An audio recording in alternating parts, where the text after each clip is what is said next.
നമസ്തേ. കുറച്ചു ദിവസങ്ങൾക്ക് മുമ്പ് കോട്ടയത്ത് വൃദ്ധ ദമ്പതികളുടെ വീടിന് നേരെയുണ്ടായ ആക്രമണം പാകിസ്ഥാനിൽ ഹിന്ദു ക്രിസ്ത്യൻ ന്യൂനപക്ഷങ്ങൾക്ക് നേരെയുണ്ടാകുന്ന ആക്രമണങ്ങൾക്ക് തുല്യമായിരുന്നു.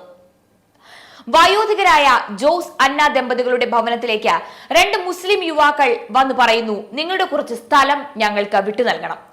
തരില്ല എന്ന് ഉടമ പറയുന്നു. അവർ ബഹളം വെക്കുന്നു. പോലീസ് സ്റ്റേഷനിൽ പരാതി പറയുവാൻ ചെല്ലുമ്പോൾ പരാതി സ്വീകരിക്കാതെ അവരോട് പറയുകയാണ്, നിങ്ങൾ അവർക്ക് സ്ഥലം സൗജന്യമായി വിട്ടു നൽകൂ എന്ന്. ഇല്ല എന്ന് പറഞ്ഞപ്പോൾ പോലീസ് പ്രതിഭാഗത്തോട് പറയുന്നു, നിങ്ങൾ എന്തു വേണമെങ്കിലും ചെയ്തോളൂ, ഞങ്ങൾ നിങ്ങളുടെ കൂടെ ഉണ്ടാകും എന്ന്. രാത്രി 2:15 മുഖംമൂടി ധരിച്ച 50ഓളം പേരുടെ സംഘം JCB അടക്കം സൗകര്യത്തോടെ വരുന്നു. അടിച്ചു തകർത്ത് മതിൽ നിരപ്പാക്കുന്നു. ഇത് പാകിസ്ഥാനിലെയോ ഈജിപ്തിലെയോ ക്രൈസ്തവ പീഡനത്തെ കുറിച്ചല്ല പറയുന്നത്. മധ്യ കേരളത്തിലെ കോട്ടയം നഗരസഭയിൽ നടന്ന ഒരു സംഭവമാണ്. സംഭവത്തിന് പിന്നിൽ നഗരസഭാ കൗൺസിലർ മുഹമ്മദ് ഷാജിയും ഭാര്യ സഹോദരന്മാരുമാണ്. പക്ഷേ പത്രത്തിൽ വന്നപ്പോൾ MA ഷാജിയായി, കൂടാതെ തട്ടമിട്ട വേറെ 2 പേരുടെ കൂടെ ചിത്രവും വച്ചിട്ടുണ്ട്. അവരുടെ എന്തു നഷ്ടപ്പെട്ടു എന്ന് ചോദിച്ചാൽ ഒന്നും തന്നെയില്ല. അതിനെപ്പറ്റി വാർത്തയുമില്ല. നഷ്ടം വന്നത് ജോസിന്റെ പുരയിടത്തിലാണ്. അതും ഞമ്മന്റെ കുതന്ത്രമാണ്. മതേതരം തകരരുതല്ലോ.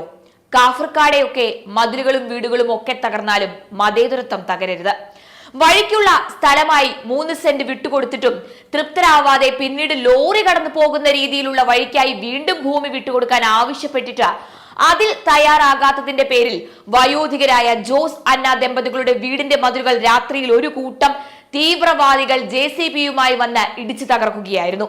വർഷങ്ങൾക്ക് മുമ്പ് ഈ പ്രദേശത്ത് താമസമാക്കിയ മുസ്ലിം സഹോദരന്മാർക്ക് വീട്ടിലേക്കുള്ള വഴിക്കായി 3 സെന്റ് സ്ഥലം വെറുതെ കൊടുത്ത മാതൃകയായ വ്യക്തിയാണ് എക്സ് സർവീസ്മെൻ ആയ ജോസേട്ടൻ.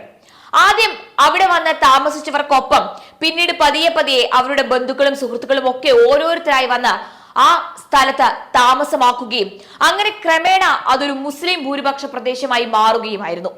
ഇക്കാലം അത്രയും അങ്ങോട്ട് പോകാൻ ജോസ് സൗജന്യമായി വിട്ടുകൊടുത്ത 3 സെന്റ് ഭൂമി മാത്രമായിരുന്നു അവിടെ വഴിയായി ഉണ്ടായിരുന്നത്. എന്നാൽ ആ പ്രദേശത്ത് ആൾബലം കൂടുകയും ആ പ്രദേശത്തുള്ളവരിൽ ഒരു കുടുംബത്തിന് കൗൺസിലറെ ബന്ധുവായി ലഭിക്കുകയും ചെയ്തതോടുകൂടി ലോറി കടന്നു പോകുന്ന രീതിയിലുള്ള വഴി വേണം എന്നായി അവരുടെ ആവശ്യം. അങ്ങനെ വഴി വീതി കൂട്ടുകയാണെങ്കിൽ ഈ വൃദ്ധ ദമ്പതികൾ വീണ്ടും സ്ഥലം വിട്ടു കൊടുക്കേണ്ടതായി വരും. അതിന് സാധ്യമല്ല എന്നാണ് ജോസ് അന്ന ദമ്പതികൾ എടുത്ത കടുത്ത നിലപാട്. പ്രശ്നം പോലീസ് സ്റ്റേഷനിൽ എത്തിയപ്പോഴും ജോസേട്ടൻ ഇതേ നിലപാട് തന്നെയാണ് എടുത്തത്. എന്നാൽ പോലീസ് നീതിപൂർവമല്ലാതെ പ്രശ്നക്കാരെ സഹായിക്കുന്ന നിലപാടാണ് എടുത്തത് എന്നാണ് ജോസ് പറയുന്നത്.